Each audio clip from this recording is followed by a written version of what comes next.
exceptionally bizarre amounts. Where? Winds gusting as high as 35 miles per hour. Where? Portions of North Central and Northwest Georgia. Winds from 40 to 1 noon.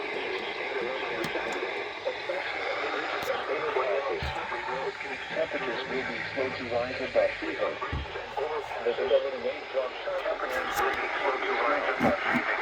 If you must travel, visibility may drop sharply during and water in your vehicle. You must travel to keep an extra flashlight, food, and water in your vehicle in case of an emergency.